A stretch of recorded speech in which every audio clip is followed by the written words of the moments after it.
큰 잔치의 초대장이라고 하는 제목으로 하나님의 말씀 선포하겠습니다. 본문의 배경입니다. 예수님께서 안식일에 한 바리새인의 집에 초대를 받으셨습니다. 그 소문을 듣고 한 수종병 든 사람이 찾아왔습니다. 바리새인은 지켜봅니다. 예수님께서 과연 안식일을 잘 지킬 것인가 아니면 안식일을 어길 것인가. 그들의 마음을 아시는 우리 예수님께서 말씀하십니다. 안식일의 구렁텅이에 내 아들이 빠졌다면 건져내지 아니하겠느냐. 안식일에 구렁텅이에 소가 한 마리 빠졌다면 그것 건져내지 아니하겠느냐.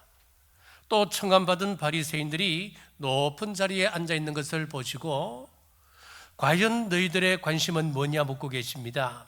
영혼 구원에는 관심이 조금도 없으면서 나는 복을 받은 사람이니까 나는 높은 자리에 앉는 것이 당연해. 유대인들을 영적 장자로 삼으셨지만은 실망만을 안긴 유대 백성을 뒤로하고 그들이 버린 이방인들을 택하여 하나님의 나라를 채워가실 것을 오늘 비유를 통하여 말씀하십니다. 첫째, 호스트는 하나님이십니다. 16절입니다.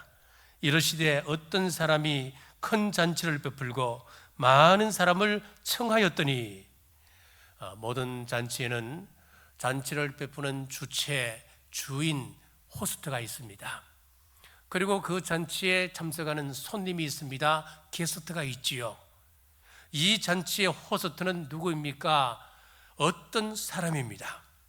자, 여러분이 가지고 있는 성경을 한번 펼쳐보시면은 오늘 본문에 위에 보면은 소 제목이 나옵니다. 큰 잔치 비유라고 하는 소제목이 나오고 그 옆에 갈로를 치고 마태복음 22장 1절에서 10절 그렇게 기록되어 있습니다. 이 말은 무슨 말이냐 하면은 오늘 본문과 동일한 말씀이 마태복음 22장 1절부터 나온다 그 말씀입니다. 똑같은 말씀을 기록하고 있는 마태복음 22장 2절 말씀에 보시면은 천국은 마치 자기 아들을 위하여 혼인잔치를 베푼 어떤 임금과 같으니, 여기 호스트는 누굽니까? 어떤 임금입니다. 자, 그러니까 이 잔치의 호스트는 온 세상을 통치하시는 하나님이십니다. 우주 만물의 왕이신 하나님께서 보내신 초대장이라고 하는 것을 알 수가 있습니다. 작년 가을에 국가 조찬 기도회에 초청을 받았습니다. 참 개인적으로는 영광스럽지요. 그러나 토요일이라서 주일 준비 때문에 설교에 지장이 되니까 가지 못했습니다. 얼마 전 미국의 트럼프 대통령 취임식이 있었습니다. 우리나라에서 극소수의 몇 사람만이 초대를 받았습니다. 얼마나 큰 영광이겠습니까? 그런데 오늘 잔치는 우주를 통치하시는 하나님의 초청입니다. 놀랄 만한 일이지요. 자, 이런 이야기가 있습니다. 한 백만장자가 불치병에 걸려 죽게 되었습니다. 이 많은 재산을 누구에게 물려줄까? 자식이 없는 겁니다. 곰곰이 생각하니까 조카가 한 명 있는 것이었습니다. 그런데 문제가 있습니다. 그 조카는 심장병을 가지고 있었습니다. 만약에 다짜고짜 찾아가서 이 재산을 너에게 물려주마라고 하면 그 아이가 깜짝 놀라서 죽을 수도 있겠다는 생각이 들었습니다. 그래서 신부님을 찾아가서 자초지종을 이야기하고 이 아이가 놀라지 않도록 해서 좀 전달해 주면 좋겠다고, 이야기 좀 해주면 좋겠다고 신부님이 오케이 했습니다. 그리고 고민하다 조카를 만났습니다. 그리고 말합니다. 얘야, 만약에 말이야, 이거 진짜 만약이야, 너에게 3천만 불의 돌이 생긴다면, 3천만 불이면 우리 돈으로 430억 정도가 됩니다. 3천만 불 정도의 돈이 생긴다면 너 어떻게 할래? 이거 만약이야, 만약. 그러니까 이 아이가 그럴 일이 없을 줄 알고는 곰곰이 생각하더니만 별 생각 없이, 그러면은 신부님도 앞에 계시고 하니까 10분의 1을 떼서 하나님께 먼저 드리지요. 그 다음에 또 하고 싶은 일이 없니? 또 어떻게 하고 싶어?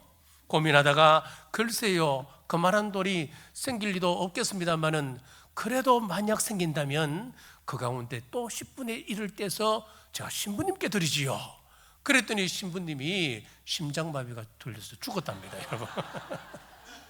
여러분, 이 초청장은 3천만 달러와는 비교할 수 없는 영원한 생명을 받는 거예요.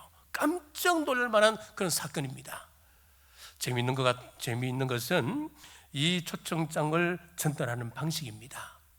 누가복음 14장 17절에 보니까 오늘 본문이지요. 잔치할 시각에 그 청하였던 자들에게 종을 보내어 이르되, 종을 보냈다 그랬습니다. 오늘과 같은 말씀을 기록하고 있는 마태복음 22장 3절에 보니까 그 종들을 보내어 그 청한 사람들을 혼인잔치에 오라 하였더니 그 종들을 보내었습니다. 자, 여러분 잘 들으십시오. 하나님이 우리 각자에게 나타나셔서 이 초대장을 직접 전해주시면 얼마나 좋겠습니까? 그러면 안 믿을 사람 누가 있겠습니까? 하나님께서 직접 찾아오셨는데요. 자, 그런데 우리 하나님은 특별한 경우를 제외하고는 이렇게 일하시지 않습니다. 하나님의 사람을 세우셔서 그 사람에게 초대장을 쥐어서 그 사람을 통하여 초대장이 사람들에게 전달되게끔 하셨습니다. 이것이 우리 하나님께서 일하시는 방법이십니다. 누가복음 16장에 보면은 부자와 나사로 비유가 나오지요. 두 사람이 죽었습니다. 나사로는 천국에 갔고 부자는 지옥에 갔는데 얼마나 괴로운지 모르겠습니다. 그래서 아브라함에게 부탁을 하지요. 누가복음 16장 26절에서 27절입니다. 내 형제 5이 있으니 그들에게 정근하게 하여 그들로 이 고통받는 곳에 오지 않게 하소서. 나에게 5 형제가 있는데 여기가 너무너무 괴롭습니다. 내 형제만이라도 여기 오지 않도록 해 주십시오. 자, 아브라함이 이르되 그들에게 모세와 선지자들이 있으니 그들에게 들을지니라. 아브라함이 말합니다. 그들에게는 모세와 선지자가 있으니까 그들을 통하여 천국에 대한 이야기, 하나님 말씀을 들으라 그랬습니다. 그랬더니만 또 말합니다. 부자가 다시 30절에 이르되 그렇지 아니하니이다. 아버지 아브라함이여, 만일 죽은 자에게서 그들에게 가는 자가 있으면 회개하리이다. 아유, 아브라함이여, 한번 들어보십시오. 이 세상에서 내가 살아있을 때 수많은 선지자의 이야기를 들었습니다. 말씀을 들었습니다. 목사를 통하여서 전해지는 그 메시지를 내가 다 들었습니다. 그것 가지고는 안 됩니다. 죽었다가 살아난 그 사람을 보내주시면은 내 형제들이 그를 믿고 하나님께로 돌아와 회개하지 않겠습니까? 그렇게 이야기하는 거예요. 그랬더니 아브라함이 하는 이야기가 30절입니다. 이르되 모세와 선지자들에게 듣지 아니하면 비록 죽은 자 가운데서 살아나는 자가 있을지라도 권함을 받지 아니하리라. 하나님께서 세우신 종들의 말도 듣지 않는 그 사람이 어떻게 죽었다가 살아난 그 사람을 보고 하나님을 믿겠느냐, 그렇게 말하는 거예요. 자, 그렇습니다. 여러분, 설교를 듣는 것이 중요하고 설교를 듣고 여러분들이 돌아오는 것은 더 중요한 겁니다. 지금 이 시간 전국에서 하나님의 종들을 통하여 초청장이 계속해서 전해지고 있습니다. 그런데 그 초청장을 거부하는 사람들이 대부분이라는 겁니다. 여러분, 설교가 무엇입니까? 하나님의 초청장을 전달하는 도구가 설교입니다. 하나님의 말씀을 설교자가 예쁘게 포장을 하는 겁니다. 우리 하나님의 귀한 그 보화를 어떻게 함부로 그냥 전해줄 수 있겠습니까? 그냥 툭 던져줄 수는 없는 것 아니겠습니까? 그래서 그것을 고이 포장하여 예쁜 포장지에 포장하여, 아니면은 좋은 선물은 그 보자기에 사서 귀한 것으로 전해주지 않습니까? 여러분, 마찬가지라는 거예요. 우리 하나님의 말씀은 어떤 설교자를 통하여서 포장되어져서 전해지는 것, 그것이 바로 설교예요. 설교자의 역량에 따라서 어떤 사람은 고딕체를 쓰기도 합니다. 어떤 사람은 궁서체를 쓰기도 하는 거예요. 또 어떤 사람은 함초롱 바탕체를 써서 그걸 전달해 주기도 하는 거예요. 자, 중요한 것은 여러분, 그 사람이 무엇을 전해주느냐 했을 때에 포장지가 중요한 게 아니에요. 그 사람이 어떤 글씨체를 써서 전달하느냐, 그게 중요하지 않습니다. 중요한 것은 그 포장지에 담겨져 있는 내용이 중요한 것 아니겠습니까? 예수 그리스도를 믿어라, 그리하면 너와 내 집이 구원을 받으리라. 오직 예수님을 통하여 구원을 받게 된다고 하는 이 생명의 말씀, 이것이 중요한 것 아니겠습니까? 자, 그런데 우리 한국 교회에 문제점이 있습니다. 그것이 무엇인지 하면은 사람들 대부분이 글씨체에 더 관심을 기울입니다. 포장지에 더 관심을 기울이는 거예요. 저 목사는 유머 감각이 제로야. 전혀 유머 감각이 없어. 좀 재밌게 하면서 올 텐데, 저 사람의 메시지는 너무 강성이야. 너무 또 부드러워. 여러분, 우리 목사는요, 하나님을 기쁘시게 하는 사람이에요. 제가 하는 설교가 여러분 귀에 거슬릴 수도 있는 부분도 있을 것이고, 또 기분 좋은 그런 소리도 있을 거예요. 하지만 저는 제 설교가 하나님 좋으시면 그것으로 만족입니다.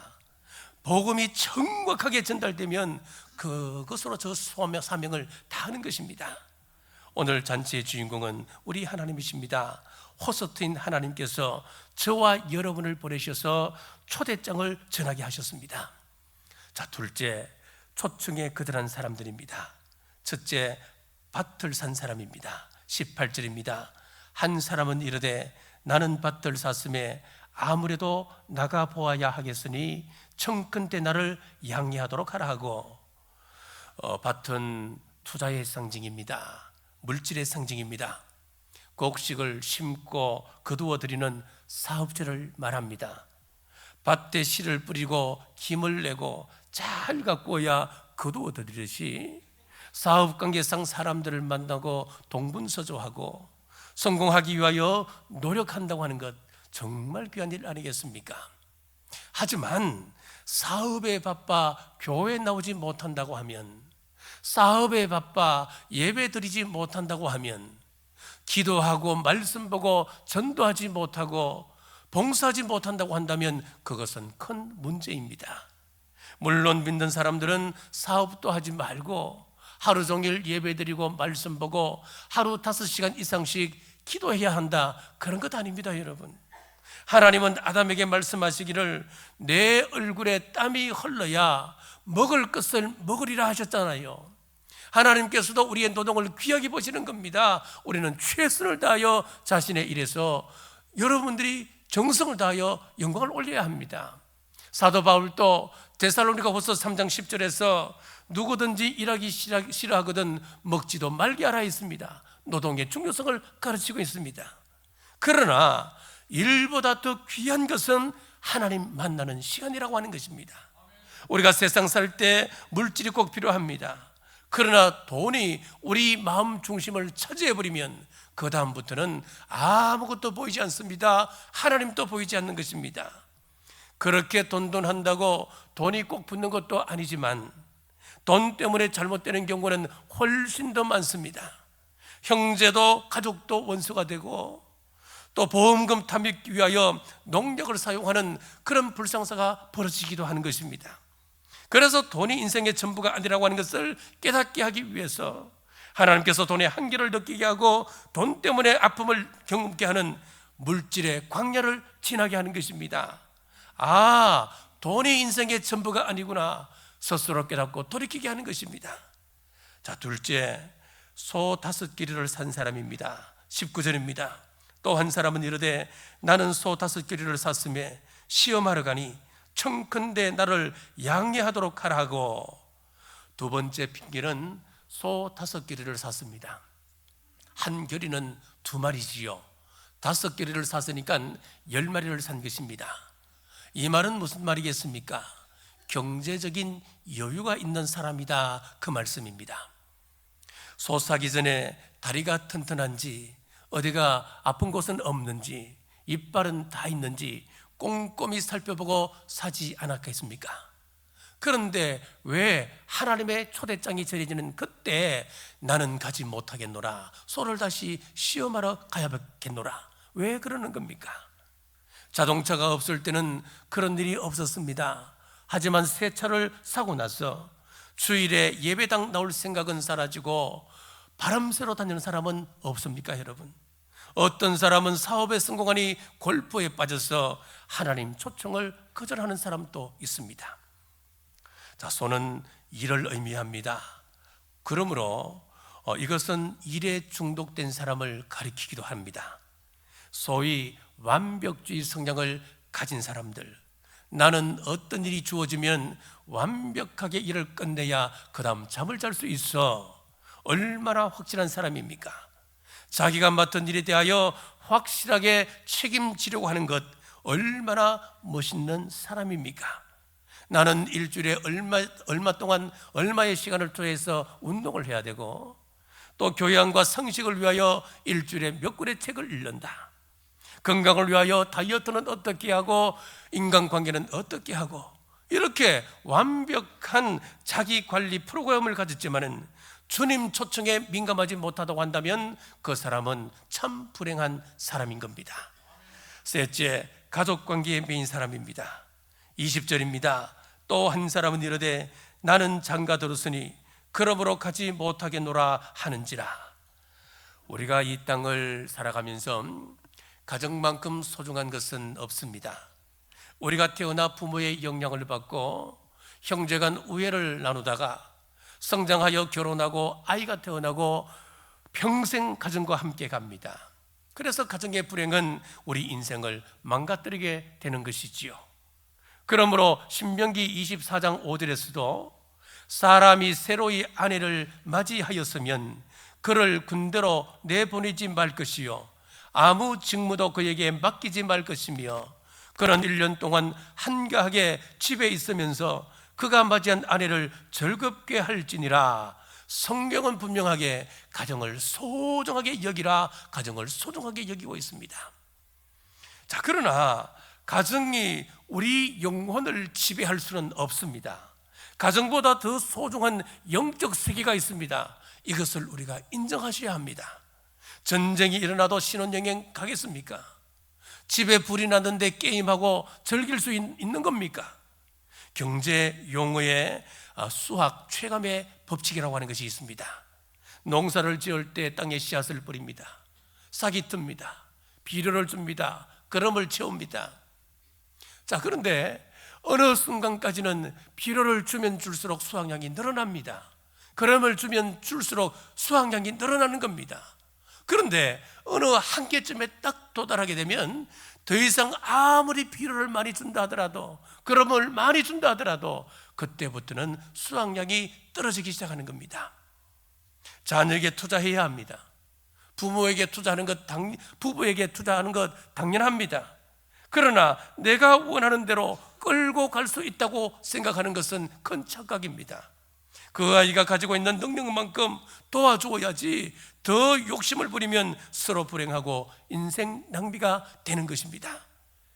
가정은 이 땅에서 70년, 80년을 같이 하면 거기까지입니다. 자, 이후에는 하나님과 영혼을 같이 가는 것입니다. 가정 때문에 영혼을 포기하시렵니까? 그렇게는 할 수 없지 않습니까? 그럴 수는 없는 노릇 아니겠습니까? 주위에 보면은 지나치게 가족에만 밀착되어 있는 사람들을 종종 보게 됩니다. 거기에는 친구도 뚫고 들어갈 수 없습니다. 성도도 뚫고 들어갈 수가 없습니다. 딱 자기 가족끼리만 허용합니다. 시집을 가도 친정만 생각합니다.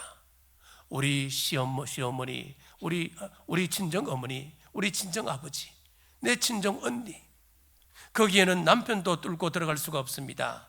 이런 병적인 관계를 가족 지위에서는 밀착관계라고 이야기를 합니다. 이런 관계 때문에 마태복음 10장 37절에서 말씀합니다. 아버지나 어머니를 나보다 더 사랑하는 자는 내게 합당하지 아니하고 아들이나 딸을 나보다 더 사랑하는 자도 내게 합당하지 아니하며. 자, 이것 깨닫게 하기 위해서 광야를 준비해 놓고 자꾸 벗어겨지게 만드십니다. 가족관계 때문에 아픔이 있고, 아들 때문에 상처가 있고, 또 부모에 대하여 한계를 느끼게 하는 것입니다. 이렇게 하지 않고는 이런 사람은 보험이 들어갈 틈이 없기 때문에 아픔을 주는 것입니다. 가정이 중요하지만 가정 때문에 영원한 세계를 포기한다고 하는 것, 그것 또한 참 슬픔입니다. 자, 누가복음에 없는 것을 마태복음에 추가하여 다음과 같은 말씀을 합니다. 마태복음 22장 4절에 보면 다른 종을 보내었다 그랬습니다. 다시 다른 종들을 보내며 이르되 청간 사람들에게 이르기를 내가 옷차를 준비하되 나의 소와 살찐 짐승을 잡고 모든 것을 갖추었으니 혼인잔치에 오소서 하라 하였더니 5절에서 6절입니다. 그들이 돌아보지도 않고 한 사람은 자기 밭으로 한 사람은 자기 사업하러 가고 그 남은 자들은 종들을 잡아 모욕하고 죽이니. 자, 여기 보면 우리 하나님의 초청장은 동일합니다.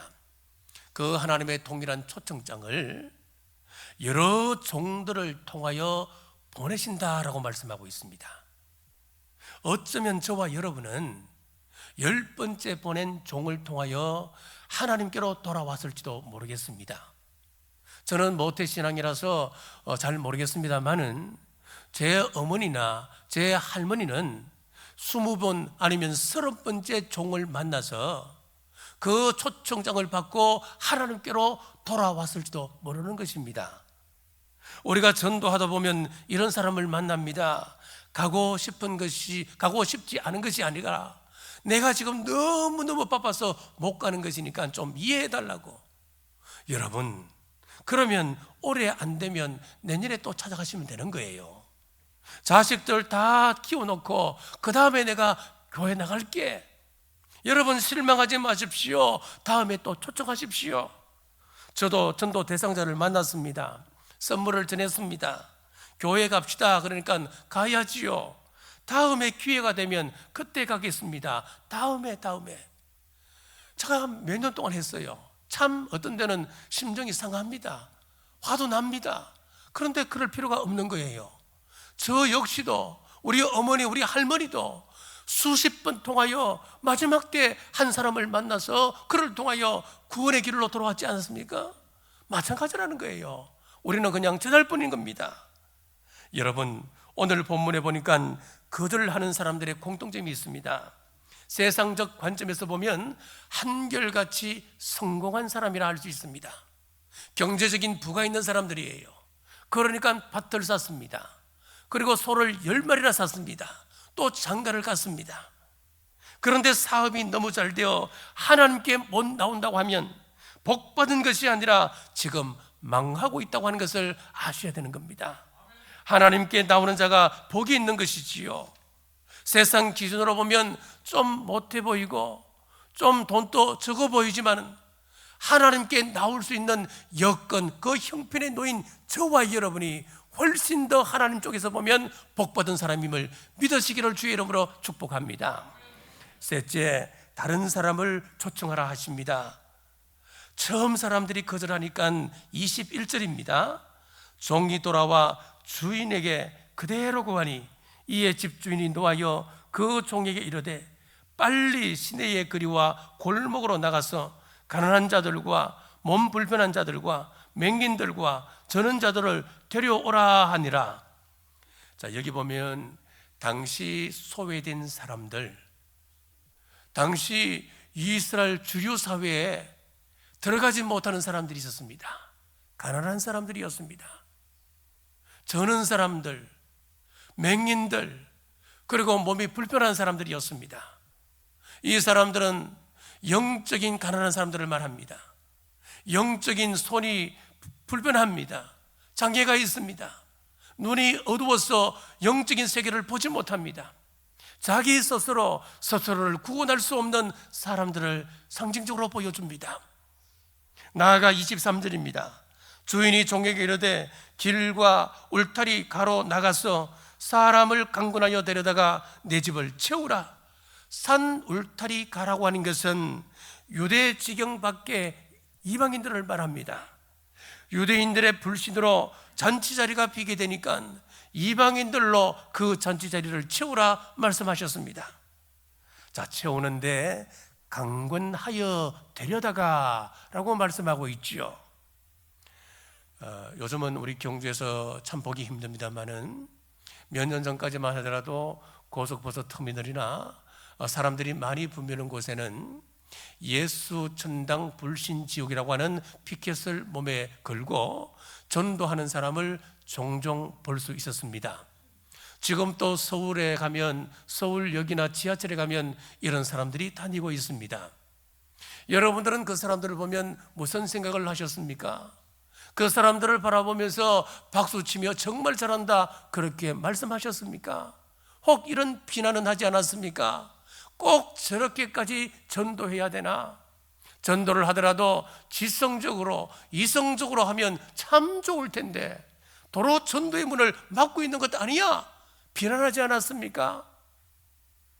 19세기 유명한 미국의 전도자 D.L. 무디 목사님은 이렇게 전도했습니다.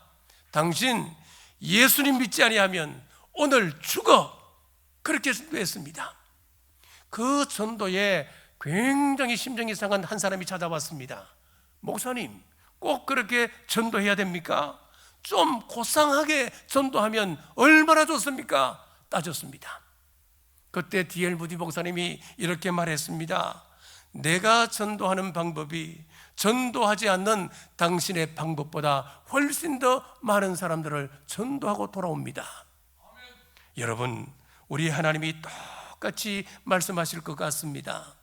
나는 전도하지 않는 너희들보다 그렇게라도 전도하는 그 사람이 훨씬 더 내 마음에 든다. 오늘 주님은 강군하여 데려다가 내 집을 채우라 말씀하셨습니다. 3월 16일 다음 주일은 텐시저 전도 대회입니다. 이번 주 우리는 새로운 액션을 취하셔야 합니다. 산 울타리가로 나가십시오. 전화하고 문자 보내십시오. 그리고 만나십시오. 우리는 돈을 벌어도 목적이 분명하지 않습니까? 자녀가 잘 되기를 기도하는 거기에도 목적이 있는 것입니다. 우리가 출세해도 목적이 있는 것입니다. 우리의 목적은 무엇입니까? 제일 목적은 무엇입니까? 하나님의 영광을 위하여입니다. 죽어가는 영혼들에게 예수 그리스도의 생명을 그들에게 전하는 것입니다. 지난주에 한 집사님으로부터 전화를 제가 받았습니다. 목사님 말씀에 은혜 받았습니다. 말씀에 은혜 받고 제가 가만히 있을 수가 없습니다. 그런데 나가서 전도하고는 싶지만은 저는 하루 종일 일해야 합니다. 그래서 제가 전도하는 일에 제가 100만 원을 드리겠습니다. 전도를 위하여 꼭 사용해 주십시오. 그래서 내가 얼마나 감동이 되는지요. 그래서 카톡을 보냈습니다. 이렇게 해서 헌금을 하십시오. 기도 헌금 제목을 써서 다시 보내드렸습니다. 우리 하나님 얼마나 기뻐하시겠습니까? 여러분, 전도하는 일에 돈 좀 쓰십시오. 이번 주 찻집에서 만나십시오. 조그마한 선물 준비하셔서 전달해 보십시오. 여러분에게 주어진 시간들 귀한 시간이지요. 그 시간을 그들을 위하여 좀 할애하십시오. 코카콜라 회사에서 사람들에게 구매 욕구를 갖게 해서 코카콜라를 구매하게 하는 데는 얼마만큼의 시간이 필요한가 연구를 했습니다. 한 광고를, 코카콜라 광고를 한 사람에게 18번 보여주니까 그 코카콜라의 이미지가 그 마음에 새겨지고 그 사람이 구매하더라고 하는 겁니다. 우리가 한 영혼을 인도하되 최소한 이 정도의 열정을 가지고 예절을 다하여 그 사람의 지성에 호소하고 정성을 다하여 그 사람의 감정에 호소하고 사랑을 다하여 그 사람의 의지에 호소하십시오. 그렇게 강군하여 우리 주님의 전을 가득 채우는 우리 남목의 복된 여러분 되시기를 주님의 이름으로 축복합니다. 기도하겠습니다. 오늘 또 말씀하시는 자비로우신 아버지 하나님 감사합니다. 한 번 왔다가 한 번 가는 인생인데 주님 앞에 섰을 때 참 잘하였구나 칭찬 듣는 인생 되고 싶습니다. 우리 인생의 방향이 올바르게 설정되어 있는지, 목적이 분명한지 다시 한번 점검하게 하옵소서. 다음 주에는 텐시저 전도대회입니다. 하나님의 종들에게 성령 충만 허락하셔서 사명 감당케 하옵소서. 입술에 파수꾼을 세우셔서 하나님을 높이는 말만 할 수 있도록 인도하여 주옵소서. 힘써 전하여 이 전을 태신자들로 가득 채워 우리 주님을 기쁘시게 하는 우리 남부교회 되게 하여 주시옵소서. 다시 오실 예수님 이름으로 간절히 기도드리옵나이다. 아멘.